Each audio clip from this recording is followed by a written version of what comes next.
This Okay, conference will now be recorded. Quick admin note, recording was off until now. My apologies, it's on. Oops. Okay.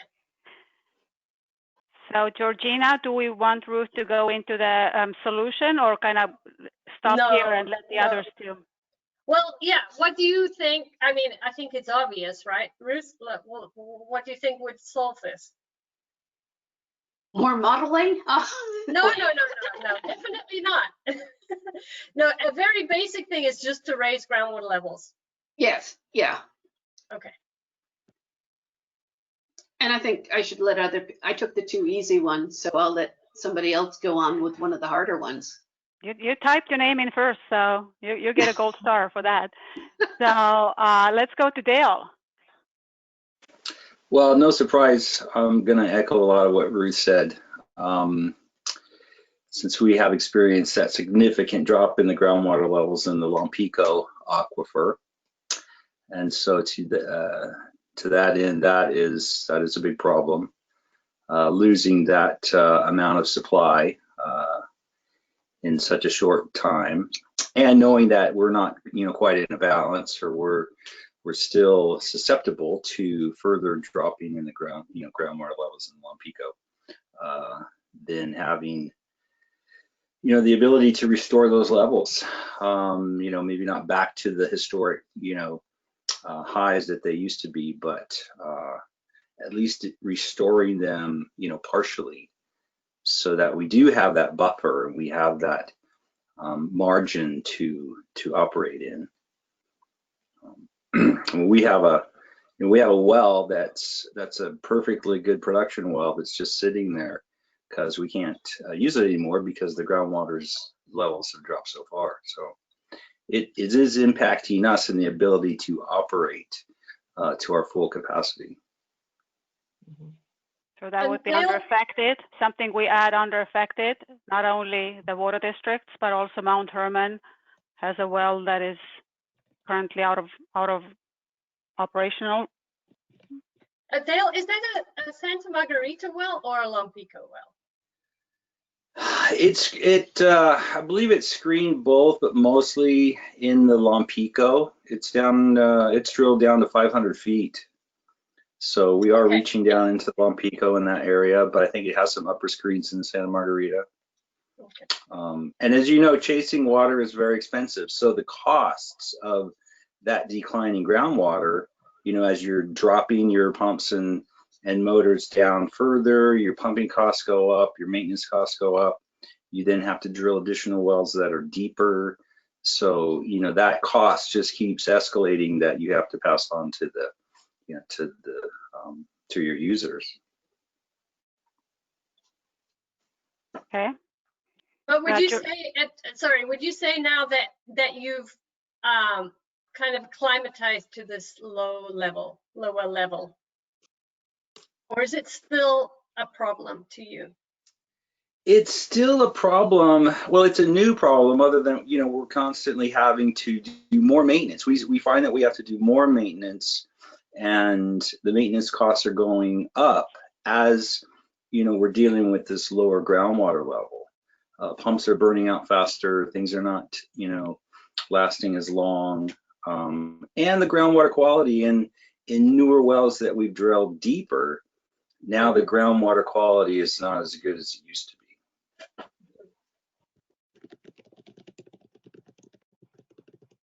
Okay, good, great input.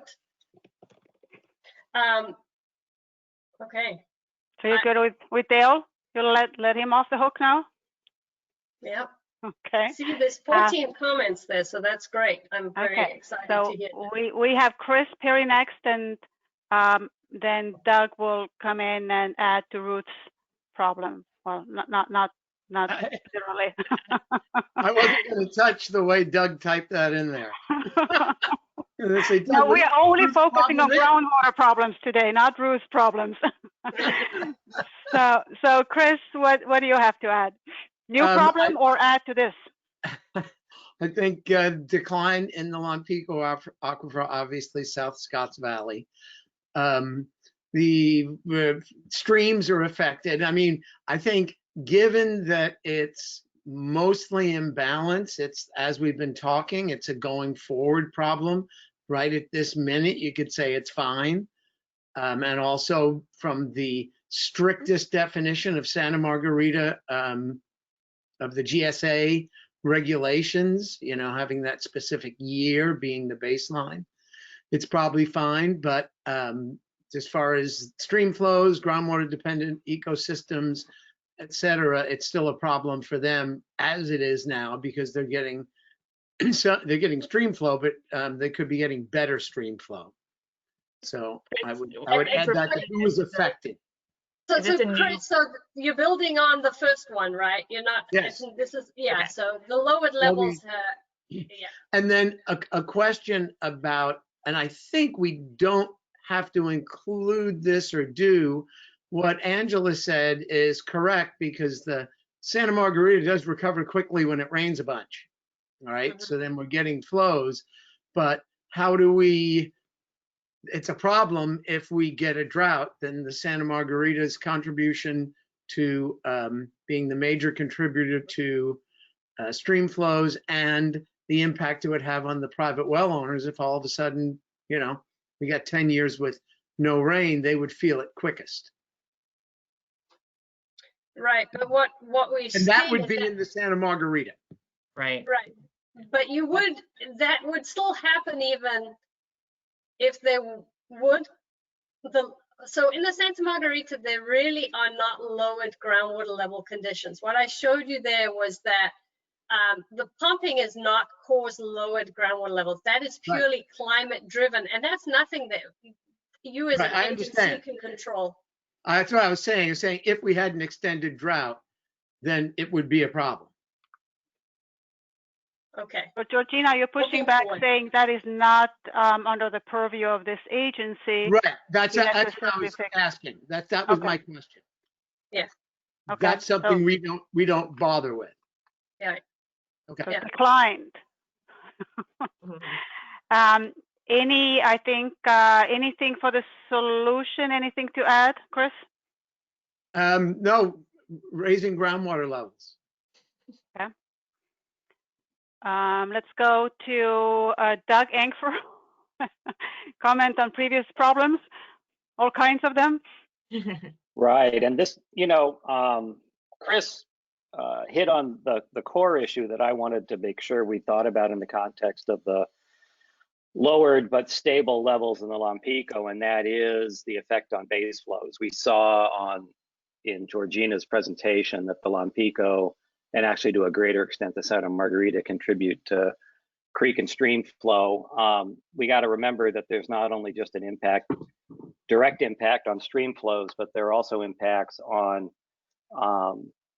the available potential water supply for the city of Santa Cruz and as a surface water user, and then as significantly, if not more significantly, the resources we put forth to try to enhance and maintain habitat in the river with bypass flows and so forth. So I know we're focused on the Lompico here, and I know that we're not dealing with, and I don't think there's an issue with lowered groundwater levels in the Santa Margarita in any material way, but we have seen that pumping does degrade base flows in the Santa Margarita. So that might be a problem we can't solve other than by addressing it in the Lompico. That's where the experts need to help me out. So it's interesting, Doug, that you say that the lowered levels in the Santa Margarita are not an issue. And so I want to say, do people really think it's not an issue that there are parts of the Santa Margarita that are completely dewatered, meaning there is no groundwater in them? And historically there was. So it's dropped about 30, 40 feet and it's remained that low. And so that there are those parts in South Scotts Valley where there is no Santa Margarita groundwater anymore. Spring Lakes isn't beneficial. You have to buy water. You know, I guess the question is, are there beneficial users there, and where are the specific areas, Georgina? Right. So the area is around Handsome Quarry, say it's in that area. Regina, are you So proposing a new project? Is this a new, I'm sorry, a new problem? no, I mean, this one would be, this is lowered groundwater. The problem on this one is lowered groundwater levels in Lompico, but Right. you could also add that lowered groundwater levels also in the Santa Margarita. There are no beneficial users of human users. Those that were using it, the groundwater actually it was contaminated with nitrate in the 80s, 90s, and it also went dry, and it went dry. And looking at the recent modeling results, I think a lot of that was driven by that 10-year drought, as well as people pumping a lot. And then so their wells had to be deepened because both San Lorenzo and Scotts Valley water districts had to kind of abandon their Santa Margarita wells and go down low. And so that question I was asking Dale was about, was their well in the Santa Margarita, so they had to drill deeper wells that were purely in the Lompico, and deep down in the Lompico. So have they acclimatized to that? I know that Scotts Valley Water District and San Lorenzo Valley Water District probably have, but I asked myself the question, if groundwater levels rose up again into the Santa Margarita, would people start pumping from that again? Could that now be usable again? Well, then Would you want to keep become that a long-term commitment? Are we creating a long-term commitment of the agency to restore something to which we've acclimated? I mean, I think we've had this conversation before, and we weren't going to try to rewrite history. Okay, so I'm gonna leave your question, Georgina, out there. So as we are people coming on, they can also respond to the second one. Do they think Santa Margarita declines some decades ago is a problem, and why? And then Chris, I will take your comment, and then we'll go Frank again. I'm going to keep you with the public group, and then I'll go to Rosemary, and I'm going to come around to the rest of the board members and just ask your input of if you're agreeing with what's already here or if you have something to add. So the portion of you who has not had a chance to speak yet, I will be coming around to you. So Chris.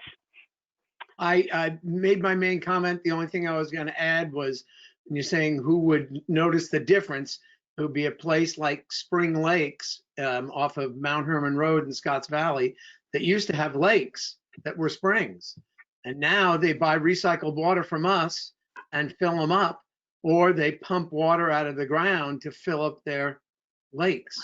So they would love it if all of a sudden the water just came back out of the ground. Okay, so we'll go to Rosemary. I just want to make a comment on the articulated, who's impacted statement that Doug made. I think one of the issues is that the city is making major commitments to stream flow enhancements. And the consequence of that is that almost on a gallon per gallon basis, we are looking around and going to ultimately pay to replace that with a new supply. It's the reason that the city is not in balance in terms of its water supply. So the fact that there's less base flow coming in as a result of pumping in this basin is in effect making a problem that's already bad worse by not producing the normal sort of inflow there. And the undue burden is being borne by the city of Santa Cruz people who are going to pay to replace that under the current framework. And Rosemary, is that still what is affected by the Lompico, or is that more speaking to the Santa Margarita that Georgina also raised? It's a combination of both. It comes from that slide where she's talking about 1,100 acre feet or 1.6 CFS, loss in the flows that's resulting from changes to the groundwater levels in the basin. Okay. Georgina, any comment back to Rosemary on that? Do you accept this the connection there? Yeah, but okay. Okay, so we're going back to Dale. Maybe possibly a comment back to what Georgina was saying. Yeah, Georgina, on your comment about raising the levels in the Santa Margarita, that would benefit Mount Herman, in a couple of ways. Again, we would probably gain,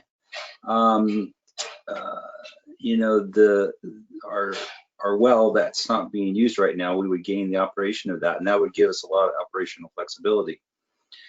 And then we do have water rights to 3 springs that flow from Mount Herman. They're contact springs that flow, out of the Santa Margarita. So if the flows out of those springs were to increase and go back to a more stable level, then my hope would be that we could then, use those surface water rights to augment and to, pump, to use in lieu of pumping the groundwater.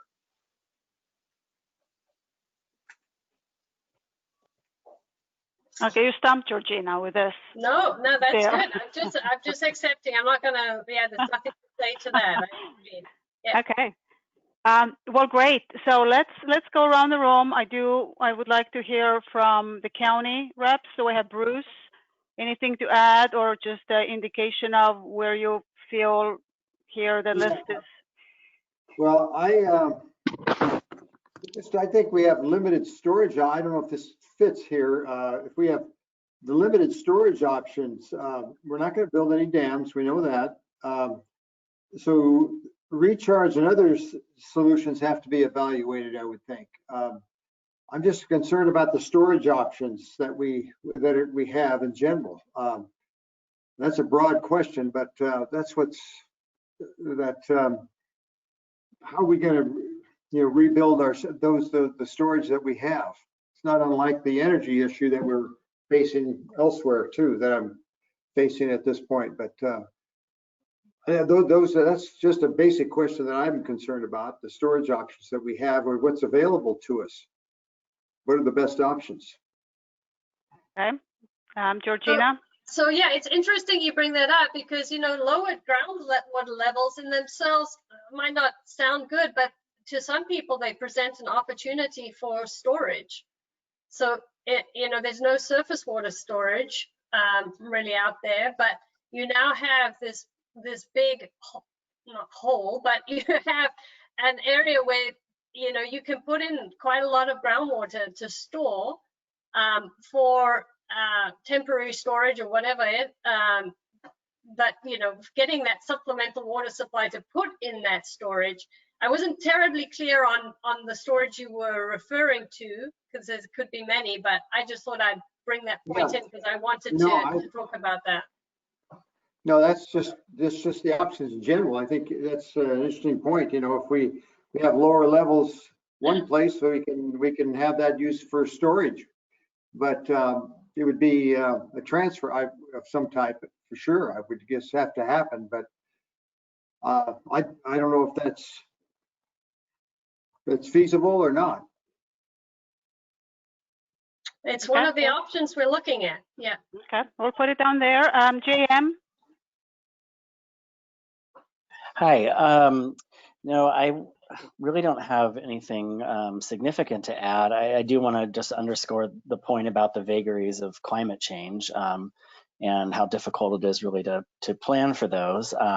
One thing that always creeps into my mind when we have this kind of conversation is about how we represent future demand as as a problem. If we look at it that way, as certainly a challenge for how we do our planning, and does it really represent a significant impact into the future?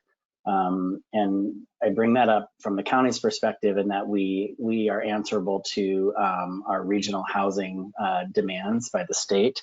And, the fact that we may not be able to build in certain areas relative to water supply will have an impact in terms of that planning. But I don't know necessarily for this exercise whether it fits as a problem, but it's just something I wanted to raise as a factor to be considering. Okay, well, thank you. Let me just check the chat. Nothing new there. So how about we'll go to San Lorenzo. Lois, you are on mute. So if you could turn your mic green. I'm unmuted. Going along with what Supervisor McPherson said, I don't know where we're going to get the storage. I don't know. I know there's a part here about what's that noise? Maybe Anyway. just try, Lois, just try turning the mute on and off and on. Sometimes that fixes the problem. Lois, you're fine. That was Georgina King in the background. She's muted. Please continue. Okay. All right. So I have concerns about taking water and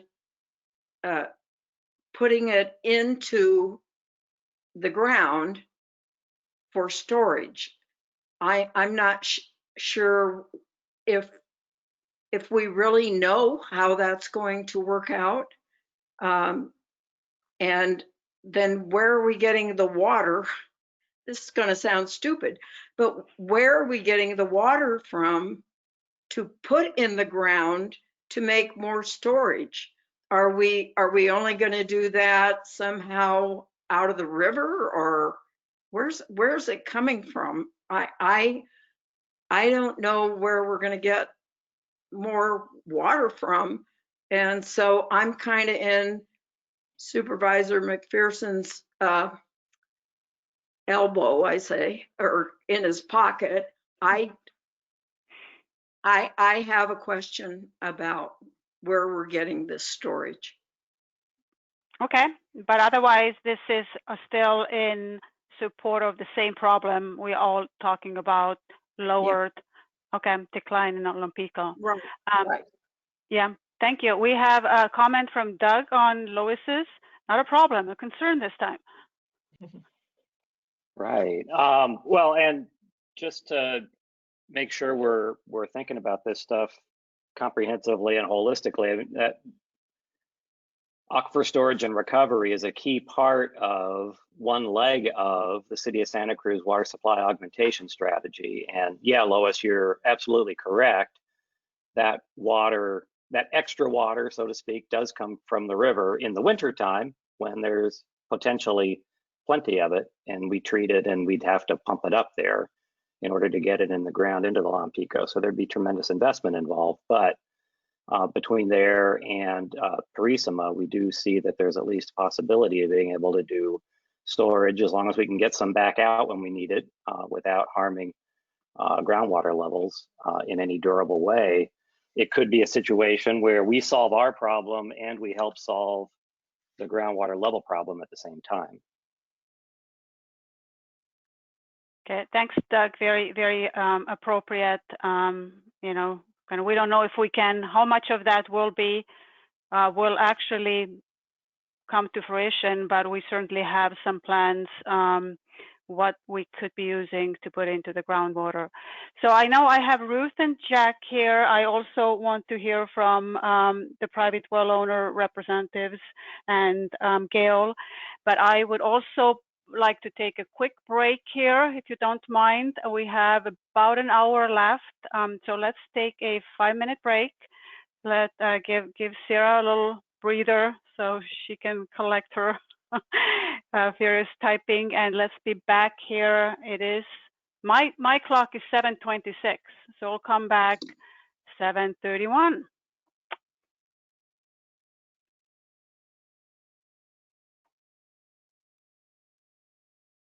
Hey, Georgina, can I ask you a scribe question if you're not taking a break?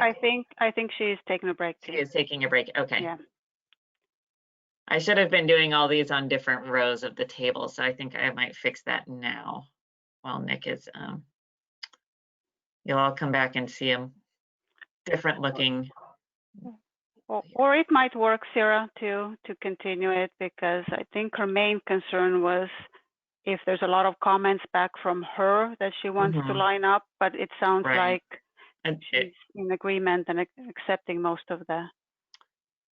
Okay, that was my thought, that I wasn't capturing all her comments, but I actually don't think she's had many. Yeah. That would be hard to connect, so maybe I will leave it as it is. I think it's good. You're doing easier to read this way.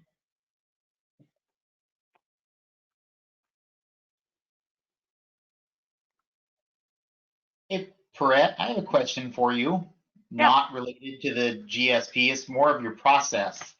Yes. I see myself as a public participant, but I know it's been brought up by Nick before where he said, oh, wait, Tom Berg from DWR is here and treated me kind of like a board member. So just when, if I do have a question, where do I fit best for your guys' procedure? And yes, you would be public. Sorry, I should have. If you're not, I was looking for you, like somebody's talking. Yeah, no, the board is truly, we want to get the board in here. So public comment would be appropriate for you. Yep. Oh, okay, so I do wait for the public portion. It was funny at times that they just kind of juggled around, and yeah. I don't mind. You just indicate that you have a comment whenever you feel like when it comes to you, and I'll just keep track of the private comments and come back to you.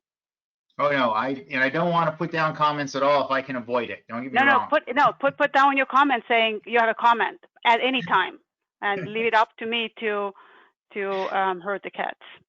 Okay, thank you very much. I just wanted to clarify as I sit through all these meetings. Yeah, no, we've noticed you silently sitting on that. And very much appreciated. And so, yeah, and also if you have anything, before or after the meeting, I'm sure you know how to get in touch with staff.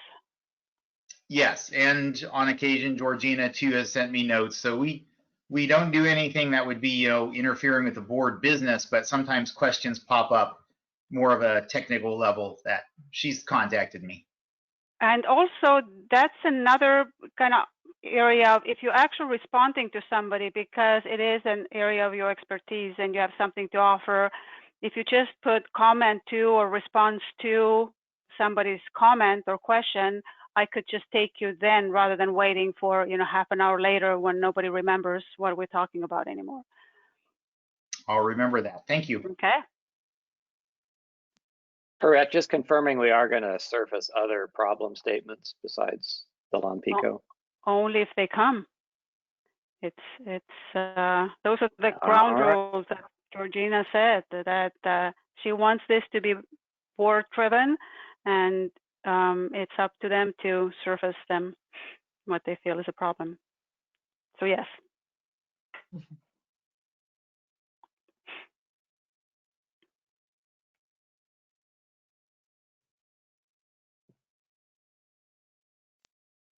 Consider it surfaced.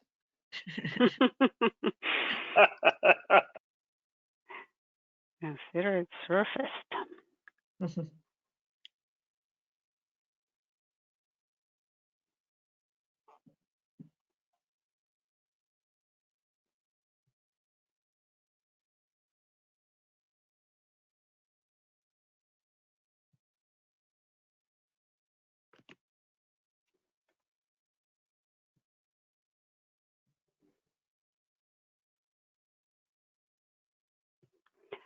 So Georgina, if you're back, Sarah had a process question, if the format is working for you or if she should make any changes to the table. Specifically, I realized that I should have been putting all of the current realities on different rows, and I put them all on the same one. So it was harder to capture your response, but it seemed like you didn't have a lot of, there wasn't much I needed to capture. But if you want, I can, at least for the next problem, I can do it differently, and I could reformat this if you want. I realized it was going fast and furious. It's hard for you to do that, but it's fine like it is. We can move things around. Yeah. Okay. I'll do the next one differently. I'm more confident now. You experienced? Yes. Journeyman level. So we had 7:31. I see people popping back in, so let's keep it going. Georgina, a question to you. I know it was kind of grouped differently when we were preparing for that. Is there a natural break? Should I take public comment at some point, and because we're gonna go into the second gear or third gear, or how do you, what do you feel works for you? Yeah.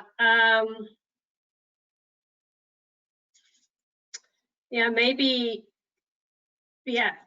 Every now and I heard again. there are other problems. I heard there are people have problems. So maybe before we move into the next set of problems, we take a public comment on this.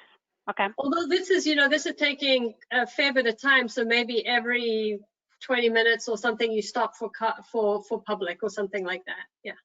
Okay, so let's do this. So if everybody's back now, we're going to go to Ruth, and then Jack is next, and then we will go to public comment. So Ruth.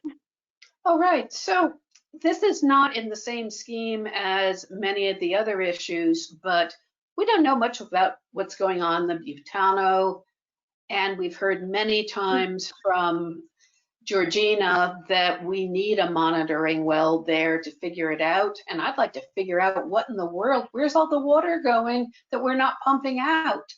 This interests me because we are pumping from the Butano, and we do need to know how to manage that pumping in a sustainable way. Is that another separate problem, a lack of information in the Butano? Yeah. That's separate from this current Maybe problem. we hold it then when we start moving to the next ones. I'll put it here as a placeholder. Georgina is thinking, but I'll let you. I don't know. I don't think that that's a problem in it itself. That's like a data gap. That's, we have that in a few places. And there's a whole section of the GSP that's dedicated to that. The things that we're talking about here are things that we're going to need projects and management actions to fix, basically. So it's a parking lot thing where, yes, it's important and we're going to be addressing it in the GSP, but we're not going to have a project or management action to address it. But I do think that we need to get another well, as you've been suggesting. Yes. And so that's, maybe that's not falling under the category of management action, but it's an action that I think we need to take. Right. And yeah. We'll do a parking lot for those items. So there is grant funding to drill that well, I believe, Ruth. Yeah. So it's going to be done before the GSP is done, I believe. Oh, really? Okay, that's wonderful. I'm done. So Ruth brings problems and solutions and in one. So let's take Jack, and then we go to the private well owner, or we go to the public meeting, public comments then next, and we do have Frank coming first and then Tom. So, but let's go to Jack first. Okay, I certainly agree we need to increase our water supply, but I find myself wondering as we talk about the need to stop the reduction of water in Lompico and may or may not want to add to increase water in the Santa Margarita. I'm wondering if you assume we need some specific amount of water, whatever that might be, additional in storage, would it be less expensive and practical to put some of that finite amount of money, water rather, into the Lompico, but some of that into Santa Margarita to kind of help both? I'm thinking might be less expensive to put water into Santa Margarita because it's closer to the surface, but I also know we have existing wells that go down into the Lompico. So I'm just wondering if we should be, even if we're focused mostly and appropriately on the Lompico, would it be more practical for us to store some water in the Santa Margarita rather than all of it down in the Lompico? So what we found, Jack, is that when water is stored in the Lompico, it's targeted in the Lompico. There is an effect by raising those groundwater levels. You don't get as much losses out of the Santa Margarita. So when the rain falls and it gets into the Santa Margarita, it's not just going down into the Lompico. This is in the area where there's no Monterey, right? And instead, it stays in the Monterey. So I showed you some modeling results some time ago where we saw that. And so also putting water purely in the Santa Margarita, a lot of that's just going to go straight into the creeks. Okay. Which is, maybe you want to do that, but I think by salvaging the Lompico, you're going to have benefits for the upper layers as well. So even though that Monterey Shale doesn't really hold water, it holds some water, it sounds like, but would it actually push the water level up? Would the water level in Santa Margarita actually be higher as a result of putting water in the Lompico? It can be, yes. Yes. Okay, so maybe we'll do some more modeling. When we do the modeling results that we're going to share in January, that will answer that question. We'll be able to know much better after that. Okay, because I would like to do something for the Santa Margarita with that low section that you've been talking about, but I'd be thrilled if we could do that by the modeling show. We could do that by helping out the Lompico. Okay, thank you, Jack. So let's open it up for public who has been patiently waiting. Frank. Interesting discussion that this is the Santa Margarita Groundwater Agency, and yet we're trying to manage a bunch of other aquifers. Acknowledge that there is significant interdependencies among various basins. The other thing that's quite interesting is the costs will increase no matter what happens. Good year, bad year, drought, climate change, it's going to go up. I would say that the private well owners are most affected by issues and droughts because we're the most susceptible. We have the most shallow wells, and we're primarily, if not exclusively, Santa Margarita. The remediation options, as I understand it, are a multitude, one of which is the recharge concept that's been talked about. But to recharge, it's quite expensive, and you have to put pure water in the ground. You can't use recycled water, as I understand it, even though nature does a pretty good job of filtration on its own. And the other thing is, dam the rivers, dam the streams. And I know that sounds like heresy in an environmental world today, but go look at Santa Clara. What did Santa Clara do, whatever it was, 20, 30, 40, 50 years ago? They ringed the valley with reservoirs, and they have an outstanding, as far as I can tell, water management strategy. And maybe small temporary dams that would offer some sort of semi-natural recharge capabilities might be interesting. Clearly, there'd be environmental hurdles to go over it, but even inflatable or temporary dams. So I don't know that I have a magic wand or a solution, but clearly I think those comments might be of interest. Thank you, Frank. Georgina, do you want to describe the confusion around too many Santa Margaritas? You are mute. The Santa Margarita Basin is, it contains a number of aquifers. And if you remember that cross section, I showed you all of them. We have to manage all of them. Yeah. Not just the Santa Margarita aquifer. Yeah. Strong interdependency. I do get that. Yes. Yeah. And unfortunately, Georgina, the basin and it's one of the aquifers have the same name. And I know people often get confused about which Santa Margarita we're talking about. Yeah, and with the GSP we're developing, we have to consider neighboring basins. So we can't do something in this basin that will affect another basin from achieving their sustainability. And the only basin we have to worry about is the Mid-County Basin. anyhow, the aquifer they use is the Parisma. They don't use the same aquifers as this basin, so I think we're in we'll be okay there. Okay, really quickly, let's open it up for phones, just in case if there is any public comment on the phones. Nick, if you could do that. Yeah, as of right now, I don't actually see any callers in who aren't already on the board. And the one caller we have on the board is a non-participating alternate. Okay, perfect. Just checking. The second public comment on the chat was withdrawn.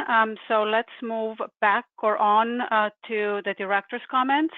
And the next in line is, so I have Doug with a new problem, but I have Gail also commenting. So Gail, if your comment is about this problem, I think let's keep it easier for Sarah and continue with that. And then we start the whole new blank slate.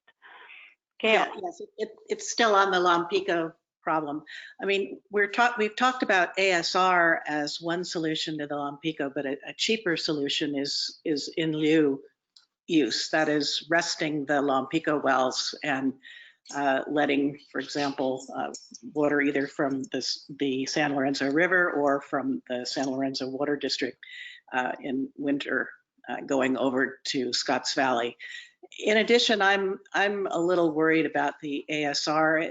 As far as I know, everywhere that ASR has been used successfully, it's in unconsolidated sediments, so it's pretty easy to pump water in. It's not all that expensive. It's easy to get it out. To do it in a consolidated sediment like this is going to be really hard. You're going to have a really big diameter well, so it's going to be expensive.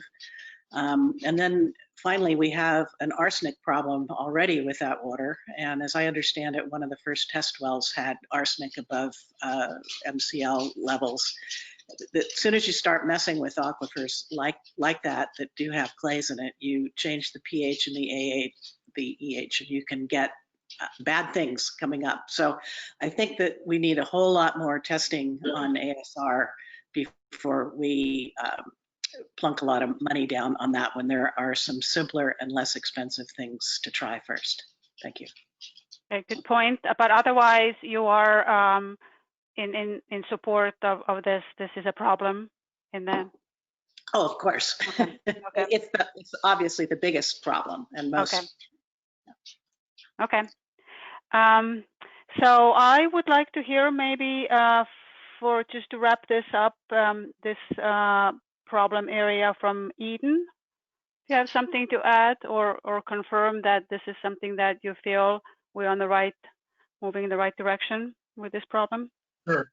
The things that have stood out or resonated the most with me are when Doug was talking about things and then Jack, and it seems like the smart focus is the Lompico because of the secondary benefit for the Santa Margarita, and that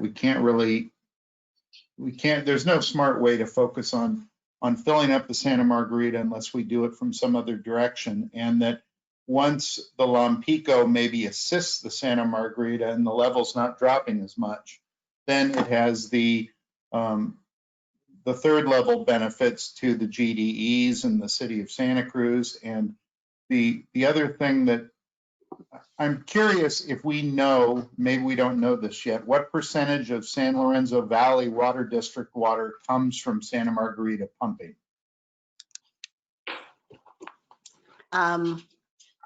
Is Rick still with us? Yes, Rick is, but I think this is also a number that Georgina, you can maybe bring back at some point in a later time, kind of slicing and dice the demand of. Yeah, I don't expect an answer now, but I think the answer to that question might help us figure out whether or not some sort of sharing or in drought or drier years, SLV holding off on pumping from Santa Margarita and just utilizing their Lompico pumps, or trading water through the conjunctive use with Scotts Valley so that it can move the other direction. I just don't, and obviously there's, that's a big benefit to the private well owners, but you know, it's like Georgina said, the Santa Margarita is an amazing aquifer, but it's not an aquifer that's designed to be a municipal pumping aquifer. It's sort of a weird creature of its own. Anyway. Well, thank you. Appreciate that, Eden. Angela, let's go to you. Anything to add? No, Eden actually pretty much summed up about what I was going to say. Stole your thunder. I appreciate that. So last comments. We've done a full round. It's been a great, thank you all. I know it's getting late and dark and cold and all that. Anything else to add for this problem? Georgina, you good with where we are for now? Yeah, I think this is looking good. And what's good is that, you know, there's agreement amongst everyone on this one, which I had hoped if you had listened to what I had said over the months. That's good. Yes. This You is have the easy excellent part. students. The easy part is identifying the problem, right? The hard part is finding the solution. So anyway, that's next year. Okay. Well, thank you. So Doug, let's go to you. And Sarah, you can open a new table. New table, Doug's problem table. Yeah. Well, there's not enough time for Doug's problems. But, we can scratch the surface, so to speak. No pun. Glad that the groundwater quality is good, but I did want to come back to some of the knock-on quality issues, and I'm afraid I probably don't have a really great solution to this, but we do know there are nitrate issues in the river that the county's been trying to address. There are also CEC issues in the river that the city has to address, and at continuing and escalating expense. So I think about this as something in the nexus between groundwater quality and the surface water groundwater interaction kind of conversation. I mean, the CEC stuff and the nitrate stuff are a result of septic recharge and leakage and so forth. Doug, could I ask you to decipher CEC for people who might not? I'm sorry. know. Constituents or contaminants of emerging concern. So a lot of these great big molecules that we stick into hair care products and skincare products and pharmaceuticals and so forth that we then excrete and that find their way into the ecosystem. I don't know whether the county's LAMP program is, contemplates anything around CECs, or if this is just where we're hoping to dilute stuff and rely on surface water water systems to process it. I don't know whether John has a comment on that or not. I can comment on that. I mean, the CEC issue, as we say, it's emerging concern, and we don't really even know what the transport mechanisms of these things are yet. One of my thoughts initially was a lot of these may be resulting from actually failing septic systems, because you see higher levels of the CECs during the runoff events in the springtime conditions, where we do likely have situations where you've got untreated sewage going overland and into a drainage way and on down into the river. On the other hand, they may also be moving through shallow groundwater. So we're still, it'd be great to have more information on the mechanism of that. The program that we're implementing should address both the issue. I mean, the ideal is to address the issue of failures and to reduce failures, to require greater groundwater separation, and to basically have the system performing better with better treatment, both either through enhanced treatment systems or more distance traveled through unsaturated soil before they reach either the groundwater or a surface water body. So all of those should benefit that situation. Some of the CECs, for instance, sucralose, are very conserved. I mean, seem to be very unaffected by soil treatment. We see CECs in groundwater in, say, the Mid-County area, also in the La Selva Beach area, which has septic systems. So the question remains, you know, what are the mechanisms and how best do we control those mechanisms? But it should be better with the implementation of our program. I mean, ultimately, and it's above our pay grade, getting pharmaceutical and personal care product manufacturers to be a little bit more sensitive about what they're putting in their products and the dose levels. From a regulatory perspective, requiring pharmaceutical companies to deal with the, you know, what's excreted by the folks who use their product instead of just what the efficacy and safety effects. But again, I think it's above our pay. We have some freelance consultants available soon who we can send after that.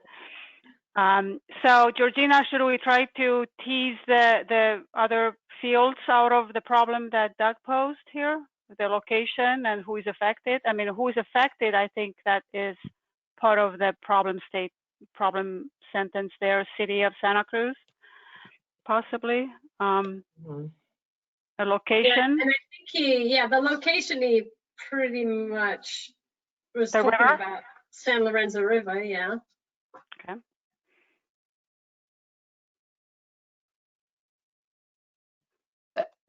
I think the other thing, this is Rosemary, the other thing about the locations is the map that Georgina showed where the nitrates were present in and are contributing to the river.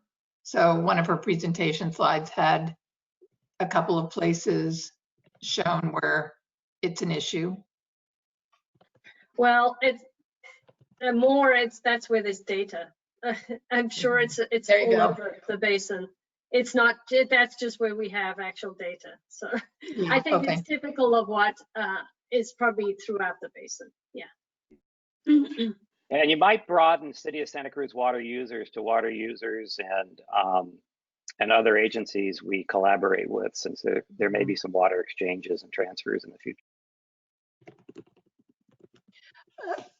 This is Rosemary. I just want to add one more thing about this that I think is kind of an interesting issue. That one issue that has been discussed in over the years is the possibility of using treated wastewater, advanced treated wastewater, as to augment stream flow.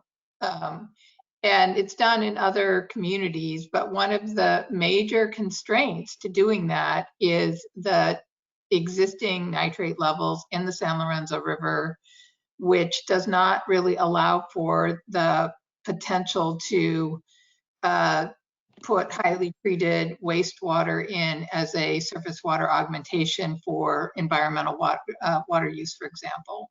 So that's another place where, you know, again, one of our options for how to enhance stream flow to support endangered species, the coho salmon and the steelhead trout, it really was blocked by the existing condition. Rosemary, why is it blocked? Is it because the treated water doesn't have nitrate in it, does it, or does it? The wastewater does. Yeah. And it's the denitrification process for wastewater is quite expensive. And so with the fact that the TMDL is not being met in the river, particularly say in the below, like the city's diversion in the lower part of the river, you know, above Highway 1 bridge, because it's already at the TMDL level, you can't add anything else that would make it higher. Okay, so if it was below the TMDL, you would be able to add water, treated wastewater? And I understand that they do this, for example, in San Luis Obispo. I see that John wants to make a comment, and he probably has some additional perspective on this. Well, actually, I mean, I think your point is well taken. I've also been told that this highly treated wastewater, because they're running it through RO, it ends up with a fairly low nitrate level. I don't know. I haven't seen the data yet. But the bigger question or comment I wanted to make is this a problem for the Groundwater Sustainability Agency to address, or is it being addressed through other realms? I mean, the septic systems do contribute recharge and they do contribute to the groundwater system, but there's a lot more to septic system management than groundwater management. And, you know, it may be that we have a placeholder in our GSP identifying this as an issue, but I don't know that the agency needs to solve this problem. The county and the regional board, and to some extent the city, need to solve the problem, but does the groundwater agency? It's certainly one we need to take into account, but are we on the hook to do that? I agree with your statement there, John. I guess I just would add that I think that because there's a water quality parameter here, I think, and the beneficial users, and you know, some of what we said is wanting not to impede the beneficial users' use of these resources. I just think that it sort of flows over into here. It may not be that this problem gets solved, but it does seem to me like it does have impacts on beneficial users and uses. Yeah. We have a comment from Gail. Gail, go ahead. Yeah, I guess I have the same sort of feeling that John does, that this is really not so much having to do with groundwater basin sustainability. And certainly it's not what I would consider one of our first order problems. And I think people have touched on, other than the Lompico levels, which are pretty obvious, it seems to me that the sort of larger meta problem people have already addressed, and that is storage and resiliency under climate change. And this largely is due to the fact that the Santa Margarita is so heavily dependent on and reflects the climate and the weather. And I think that if we have sustained droughts or just simply increasing temperature, a lot of the private well owners are going to be in big trouble because they've got shallow wells in the Santa Margarita. And so it really is incumbent on us to think about storage, as Supervisor McPherson said. And I know it's considered some kind of heresy, but I also agree that we should be thinking about dams. We should not take anything off the table to solve this problem. And I think we should start from first principles on this and look at every possibility. Thank you. So Gail, I'm gonna I guess ask a follow-up question or ask you, do you think what you said about Santa Margarita being too vulnerable, is that a problem in its own? Would you like? I think that would be, if you ask me what I think the second most important one after the declining levels in the Lompico, that would be my choice. Is that it's 8 o'clock. And the general question of us being able to respond to changing climate that especially affects the Santa Margarita. So Georgina, that is kind of now bringing what Lois raised earlier back to, it is not maybe currently a problem, but is that serious enough that it's too vulnerable considering the climate change, the Santa Margarita? Do you think that could pass the muster, just to state it as its own problem? I think it becomes its own, because we had the first one just on Pico. We took the Santa Margarita out of that problem statement, didn't we? No, we added it in. Oh, we did. Halfway through. Okay. Yeah, but Gail's talking about storage. Yep. And ground levels and storage are very closely related. It can be its own separate one, because storage is its own separate sustainability indicator. So yes, we could do that. You want me to? Sorry. You want me to create a new problem? Yeah. Okay. We don't hold it against you, Sarah. Yeah, really. yeah, this is just Santa Margarita storage, though, that she is mostly talking about. And when we apply climate change in the future simulations, we'll be able to see what happens.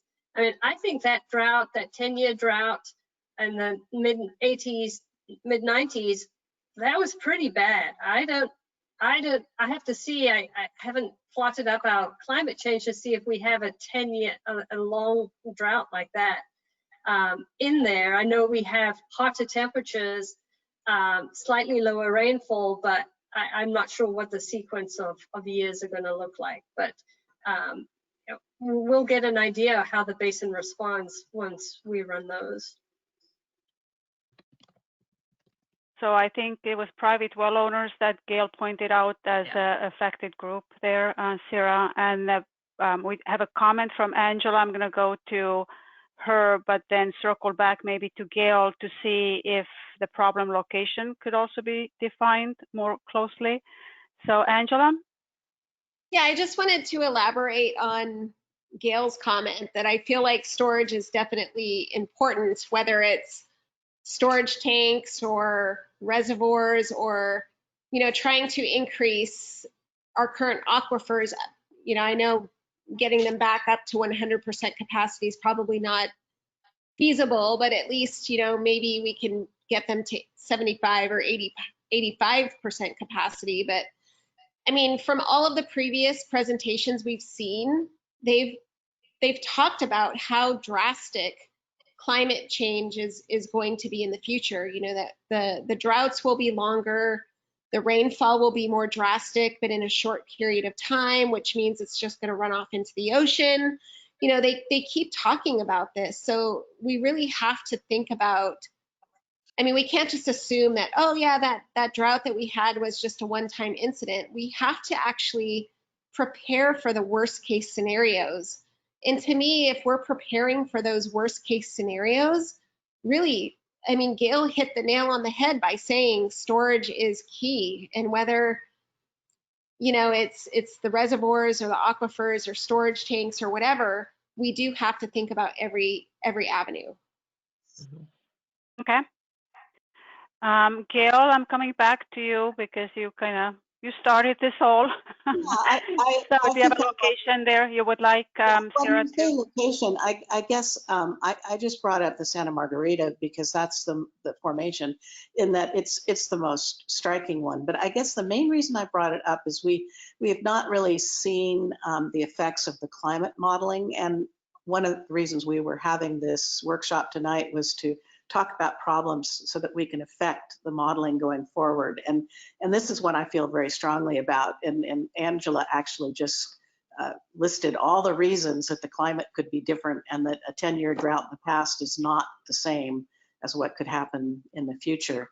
And maybe it's not a whole lot different, but that I just don't know that. And so I really want to understand that better. And I think also, you know, we know that most of the water that goes into the Lompico is stuff that has coming out of the Santa Margarita.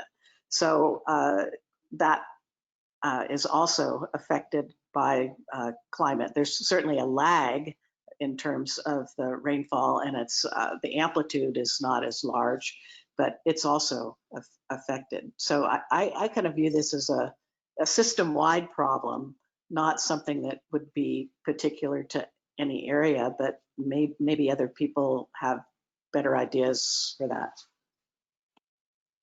Georgina? Yeah, you know, so one thing with the Santa Margarita is that if you fill it up, like in those very wet years when it goes up, when the groundwater levels rise, there is just more water that goes out to the creeks. It's like to store water in the Santa Margarita is going to be very challenging. It's not going to stay there. So when we do our modeling, this is something that we have to look very carefully about. This, you know, even when they store water in the Lompico and we fill up the whole south of Bean Creek, there is just more and more, there becomes a point where you can't fill it up anymore and it just goes out to the creeks, which has its benefits too, but you know, that's just something you have to be aware. It's not going to be there, say, when you want it. It's now gone. So these are all things we're going to be considering when we look at the modeling results. I understood that the Santa Margarita is not the place we're going to be storing it. And that's why I said. Oh, okay. So Yeah, when you say, I understand that. There's only so much you can put in there. And I mean, you would be improving the situation for fish and, you know, and making the creeks and groundwater dependent ecosystems better. But so it's really storing either in the lawn or the, you know, or in lieu use so that we fill things up, you know, because we're taking winter water and not having to draw things down in Scotts Valley or dams or tanks or whatever. Yeah, so I was confused, sorry. Sierra, can you say that under the problem, just put there in the basin? Well, I'm going to also offer something maybe different there. It's not necessarily lack of storage, but it's the vulnerability that is really the problem. Because, for example, if we're talking about potential projects with recycled water, we're not planning to maybe store it, but it's available to tap into in the future when regulatory landscape allows us to, for example, direct potable. If that becomes a thing, we're not talking about storing, but it's available to be used in drought years. So that's something also that we could be considering. So I have no chat comments, new ones there, but I am looking for the whole group here to add anything to any of those three problems that have been raised, problem statements, or add any new ones. I think Georgina is still accepting new ones, right? Or any other guidance from you, Georgina, that you feel where you need more direction? No, I think that, I mean, we have very little time left now to the end of the meeting. So what might be more important right now is if anyone has any problems in addition to these. We can always build on these. I can look into them more, but if there is anything, I think we may have been optimistic and added one more, but there's no right number of problems. I mean, you've covered some key ones here, but we do want to give the opportunity for other people to bring up anything else they may have. Okay, let's go really quickly to Nick. Nick, you have a process? Well, a quick admin note. I see here in the roster that Tina Toe has re-entered the meeting. Ma'am, if that is you, if you could please identify yourself for record, just so I can annotate that you rejoined. I did. Okie doke. I now have you as the primary, and Lois Henry will be a non-participating alternate. Okay, and then let's go to Angela. Angela has a comment. Yeah, I'm not going to add a new problem, but I do want to just kind of ask a question or make a comment, I guess, about, we obviously have mentioned several times over this meeting how vulnerable the Santa Margarita aquifer is because it's the most shallow. It, definitely reacts, more, adversely to weather changes and pumping and whatever. But so I just wanted to know, are there any thoughts to, I know we're all in this together, and I feel like sharing water is definitely ideal, and being able to transfer water back and forth and around and from north to south and helping each other in times of drought. But has there been any thought to, during these really, aggressive droughts, that maybe other entities kind of stop pumping from the Santa Margarita to kind of help the private well owners, since that's really the private well owners' only option? Just like we would share water with San Lorenzo and they would share with us, or we would share with Santa Cruz, vice versa, having that kind of same mentality with the private well owners that we would have with the larger entities. I think theoretically we should consider anything and everything. There's two challenges that I see with that. I think I remember from Georgina that currently private well owners are the only pumpers from Santa Margarita, that the municipal does not pump from there anymore. They probably are also small water systems pumping from it too. But they're going to be in the same situation if it's a prolonged drought. And the other one. Wait, so correct. There is also San Lorenzo Valley Water District pumps from it. Yeah. Okay, but from the same, yeah. Okay, so in those areas, possibly that could be a consideration where that is doable. The other one is just providing water. I think, we all would like to share as much different supply sources. The distribution becomes an issue because often in most cases, the private pumping is very distributed, and being able to deliver water to them through any other transmission rather than just their own pumping or water trucks is a challenge. I have next in line is Jack. Comment from Jack. Yes. So I know we've already kind of said this, but I just wanted to just reiterate it. It sounds like there could be some redundancy or duplication between restoring the groundwater level and providing storage. And I recognize the management actions that we end up recommending are maybe going to go in one or both directions.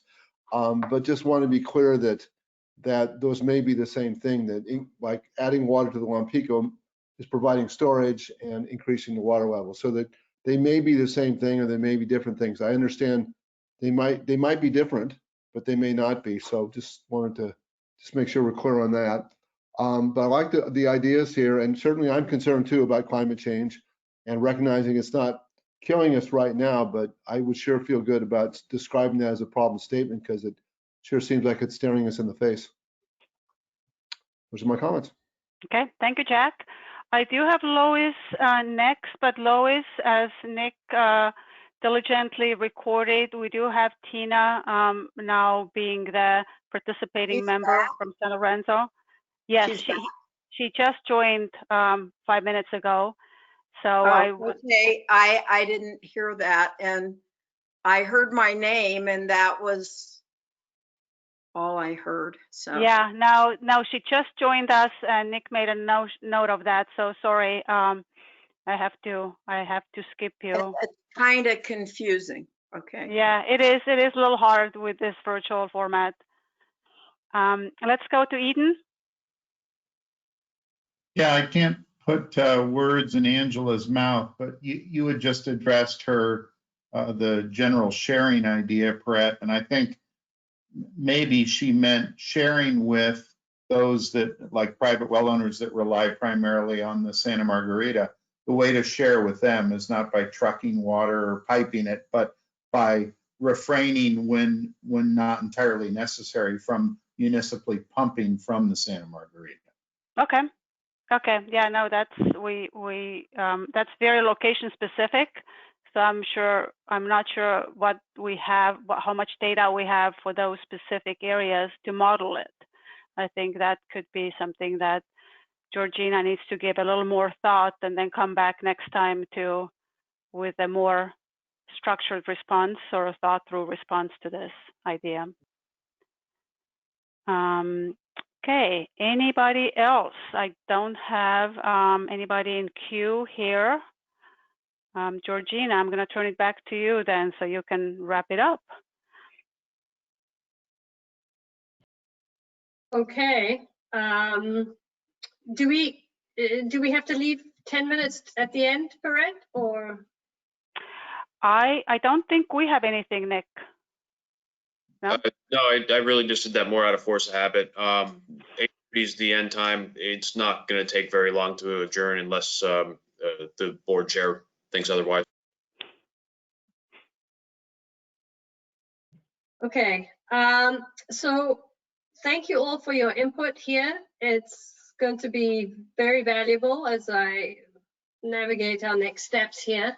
Sierra, could you scroll up to the first one then? So the biggest one, and this is the one I hoped everyone would identify, obviously being the groundwater levels in the Lompico And you very clearly have said who it impacts.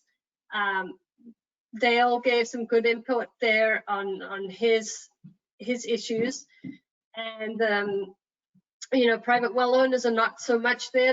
We had more discussion here on the private well owners when it comes to Santa Margarita. So let me see, very small font for me. Let me see if I can increase that. I can.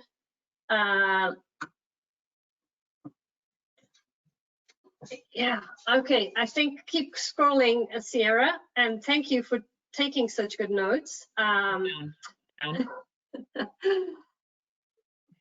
then, you know, actually storage came in already up there when we were talking about the Lompico aquifer, so came in there. Solutions are to raise groundwater levels, and yes, that's what we're going to do. And as I mentioned earlier, the big question is, you know, the higher you raise it, the more expensive it is. So we have to figure out what's going to be possible in terms of, you know, how much it costs, and then, you know, what kind of groundwater levels can we get with that. So it's a little bit of chicken and egg there, but I feel confident that we'll be able to come up with some good recommendations for projects. Let me see. And yeah, we're modeling in lieu recharge, we're modeling in ASR, we're modeling 3 different things. It doesn't really matter on the source of water, it's more the mechanism of getting that water into the ground or stopping pumping. You know, that's the thing that's more important when we do our modeling. Okay, so this is the big one for this basin. Then there is some water quality issues here that were brought up to do with nitrates and contaminants of emerging concern. There's some discussion here whether it's going to be something we need a project and management action for, and it sounded like probably not, and I would tend to agree with that as well. Although, you know, it's got very serious implications for people downstream of Santa Margarita Basin. Okay, and the next and the third one was on storage and the vulnerability. I like that what Perrette said about the vulnerability of the basin to climate change. And Lois started off the whole thing talking about that. So, and it is definitely a common theme through all of this. And so that's something that I hadn't thought about in this way, but you have all made me see that this is very heavy on your minds here, and that this is something we're going to think about as well when we do our next lot of modeling. This gives me some useful information to develop or to recommend what we're going to do next on modeling these kinds of situations. Let me see. Yeah, and the storage, you know, the issue of storage, above ground storage, I'm going to just group it like that. You know, this is up to the water districts, pretty much, who are the ones that can afford this. And affording it, maybe they can't even do that. You know, there's all sorts of hurdles or challenges with something like this environmentally, as was brought up already. But I agree, we shouldn't, you know, we should have everything on the table. I'm not sure, Sierra, were above ground storage options considered in the projects and management matrix that we had? You know, there had been some specific reservoirs that had already been kind of studied in the 50s through, say, early 80s, that were eliminated for various, mostly geological concerns, that they wouldn't be safe during an earthquake, which is a concern. You know, Santa Clara Valley Water District was brought up, and that's an issue that they've been facing with some of their surface water reservoirs as well. The idea of smaller storage tanks or other types of above ground surface storage like that really weren't in our projects and management action list. So that's a good thing to add. Okay. Good. let me see. I think that's how, I think I'm going to end there and round it off that way.